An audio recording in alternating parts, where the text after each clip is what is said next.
Welcome back to Wave of Dalker. First Orioles video in a while, but I just got back from Queens after watching the Orioles lose to a Jesse Winker walk-off home run to lose the series. So I just want to do something like a State of the Orioles address, which I might do every week leading up to the playoffs, if we even make it at this point. But, I'm going to be optimistic. We're going to make it. But, I wanted to keep doing Orioles videos, but I think the recaps and the previews were just getting a little tiring for me, so I wanted to pivot to something a little more approachable, a little more... something I can make a little more consistent. But yeah, I'm going to do a State of the Orioles address, just talking about kind of what's been happening over the last week or so. But it's just been ugly, honestly. It's just been very unfortunate to watch and very frustrating to watch, because this is a team that I feel is very capable, has potential to be, one of the better teams in the league, and has looked like that for a majority of the season. But just over the last few weeks, it's just been, over the last few months, honestly, we haven't had a winning streak since June. The last time this baseball team won 3 straight games was winning the first 3 against Texas in late June, and then winning the last game against Cleveland. But since then, it's been 2 loss, win, loss, win, loss, loss, loss, loss, loss, win, win, win, loss, loss, loss, win, loss, loss, win, win, win, win, loss. No, win, win, loss, win, win. Yeah, that's a doubleheader. So that's 2 win. And then loss, loss, win, win, loss, win, loss, win, win, loss, loss, win, win, loss, loss, win, loss, win, loss. It's just the epitome of inconsistency. And yes, am I being dramatic? Maybe. Is this team 74-54? Yes. Is this team 4-6 in their last 10? Yes. Is this team a half game back to the New York Yankees? Yes. Is this rotation in horrible shape? Yes. Is this bullpen in horrible shape? Also yes. Is this a team that rosters Gunnar Henderson, Adley Rutschman, freaking O'Hearn? I mean, I could name names and complain about them, but I think the key point with this team is just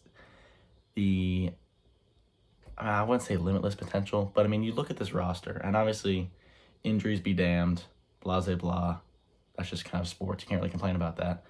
But there really have not been a lot of injuries to our offense this year, knock on wood a gajillion times. Our pitching has been the biggest, heel to this team, and as opposed to injuries, just knocking out Felix Bautista, Tyler Wells, Grace Rodriguez, Dean Kramer for a time, Zach Eflin, Danny Coulomb, John Means, Kyle Bradish. It's insane. This potential opening day. Well, okay. The roster, once Kyle Bradish made its return, was Corbin Burns, Kyle Bradish, Grayson Rodriguez, John Means, Dean Kramer. And now it is Corbin Burns, Dean Kramer, Cade Povich, Albert Suarez, Trevor Rogers. That's insane. And, this team really hasn't struggled with injuries over the last few seasons, which has been, a good thing. Outside of, John Means missing some time, and obviously Bautista missing time late last season, which, you could point to that potentially being a reason why we got knocked out in 3 games, but also not really. One fantastic closer is not really the reason that a team loses a playoff series, but this team has really avoided the injury bug over the last few years, and granted, only the last 3 years have been relatively competitive, and prior to that, we could have lost, 5 guys in a season. It really would have affected our record, but now that this team is entering competitive territory, losing players to injury for a time is obviously going to hurt us. But it's just, I don't want to, put this all on Brandon Hyde. I don't want to obviously blame injuries, but it's very frustrating to watch a team that won 101 games last year, won the AL East last year.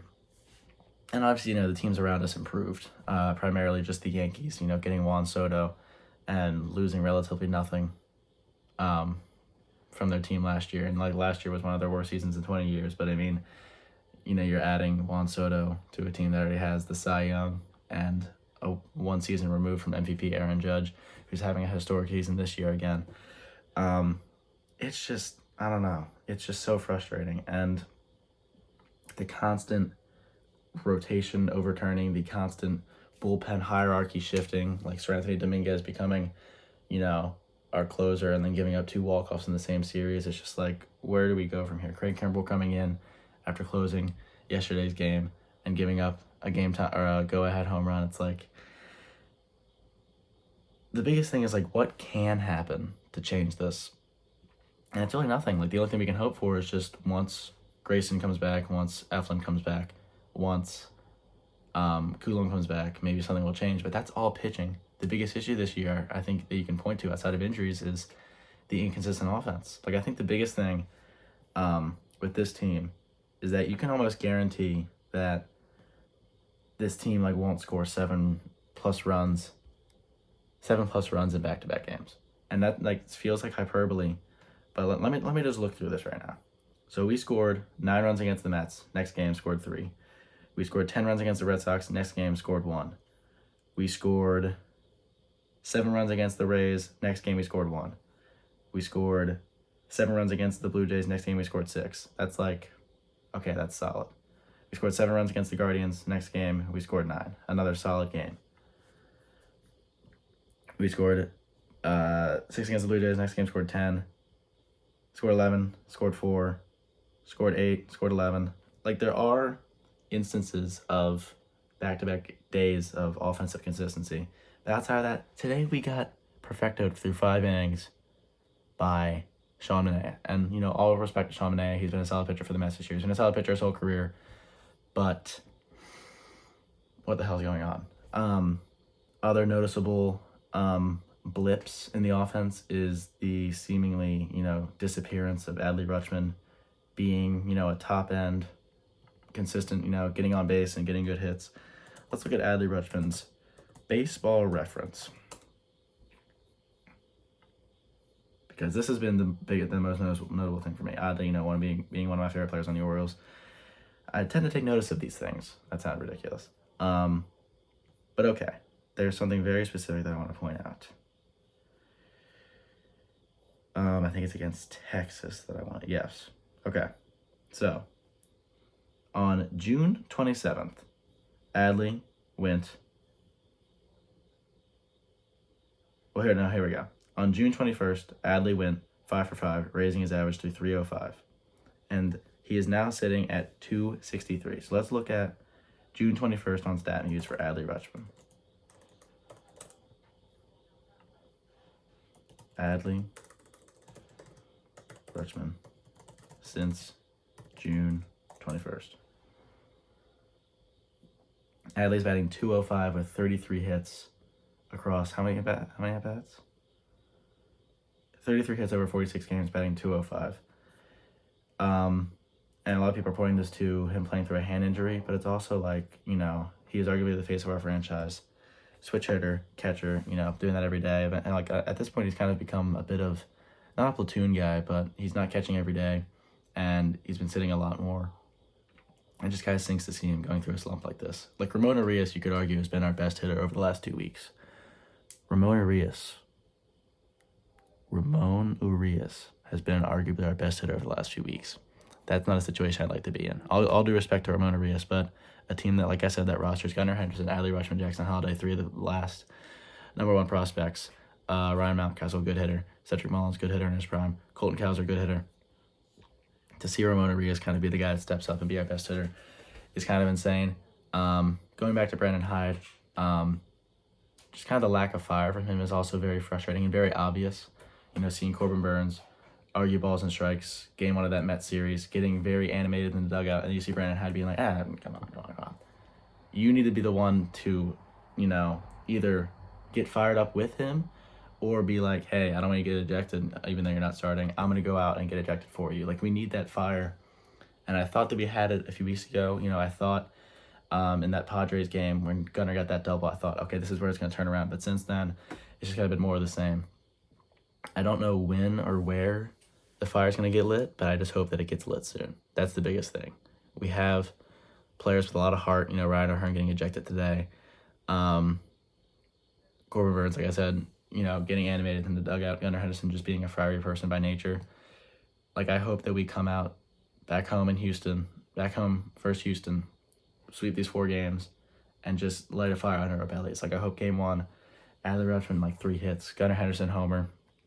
Like, I don't know what needs to change. Like, I thought Colton Cowser shifting to lead off was the change. Like, it looked like it was a fruitful change.